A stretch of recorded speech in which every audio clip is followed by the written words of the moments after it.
Bonjour à tous, bienvenue sur Citrouille et Citron. Faites-vous partie de ceux qui prennent des bonnes résolutions au 1er janvier? Peut-être que oui. Est-ce que vous arrivez à les tenir sur la durée? Puisque certains prennent des bonnes résolutions mais ne les tiennent que quelques jours, voire ne les mettent jamais en application.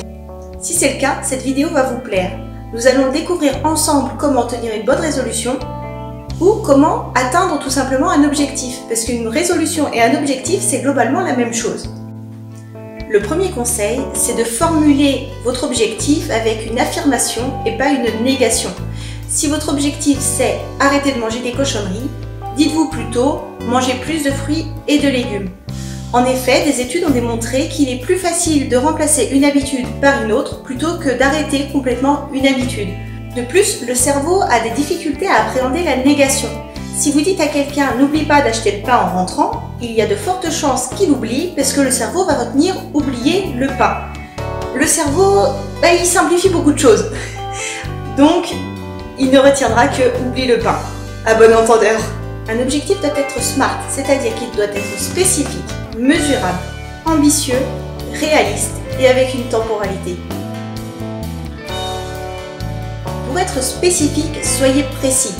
Si votre bonne intention ou votre objectif c'est de se mettre au sport, de manger plus sain ou alors de prendre du temps pour soi, ça reste trop global.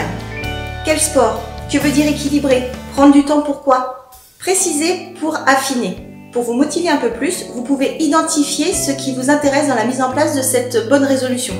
Être plus dynamique, être en meilleure santé, être plus reposé psychologiquement. Votre objectif doit être mesurable. Si votre bonne intention c'est d'aller courir, identifiez la fréquence, voire la durée de votre footing. Je décide à partir du 1er janvier d'aller courir 2 fois par semaine 5 km. Cela va vous permettre de mesurer votre progrès. L'objectif il doit être ambitieux. Aller courir 2 fois par semaine 5 minutes, c'est mieux que rien, mais on ne peut pas dire que ce soit ambitieux. Si vous mettez un objectif qui n'est pas assez ambitieux, ça ne va pas vous motiver à le mettre en place et du coup vous ne le ferez pas. Votre objectif doit être suffisamment ambitieux pour que le défi vous porte et vous motive. A l'inverse, un objectif doit être réaliste. Si vous avez décidé d'aller courir un marathon alors que ça fait des années que vous n'êtes pas allé courir, ce n'est pas réaliste. Il s'agit de fixer des objectifs que l'on est capable d'atteindre, qui nous motivent mais que l'on est capable de réaliser.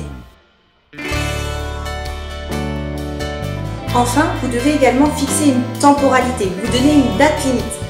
L'être humain a cette capacité à procrastiner tous les jours. C'est ce qui fait sûrement qu'un bon nombre de résolutions d'objectifs ne sont pas atteints. On se dit toujours qu'on fera ça demain, qu'on aura le temps, et finalement l'année passe et on n'a rien fait. Donnez-vous une limite précise. Par exemple, je m'engage à aller courir jusqu'au mois de juin, 2 fois par semaine, 5 km. Si votre objectif est très ambitieux, ou s'il s'appréhende sur le long terme, je vous conseille très fortement de le diviser en étapes avec des dates afin de pouvoir suivre l'avancée dans votre projet. Si par exemple votre objectif c'est de courir un marathon, jusqu'au mois de juin, je m'engage à aller courir 2 fois par semaine 5 km. Au mois d'août, je m'engage sur une course officielle de 10 km. Au mois d'octobre, je vais me courir 1 fois par semaine 20 km et ainsi de suite jusqu'à la date fatidique du marathon par exemple du mois d'avril. Donc ça va vous permettre de vous fixer un calendrier et de suivre l'évolution et l'avancée de votre projet. Un autre conseil que je peux vous donner, c'est de noter vos objectifs, voire votre calendrier de mise en action si c'est un objectif ambitieux sur le long terme.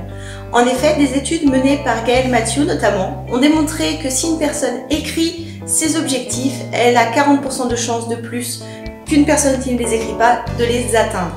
C'est pas négligeable, ça prend pas énormément de temps, ça permet en fait au cerveau de visualiser vos objectifs et également si vous gardez cette feuille sur laquelle vous avez écrit vos objectifs, de suivre au jour le jour l'avancée de votre projet.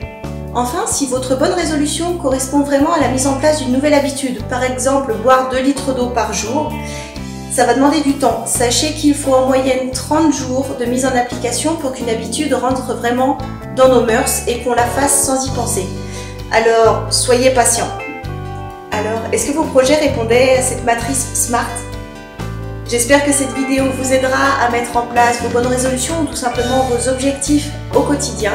J'espère qu'elle vous a plu. Si c'est le cas, pensez à la liker, à cliquer sur la petite cloche pour être tenu au courant des actualités et à vous abonner à la chaîne de Citrouille et Citron.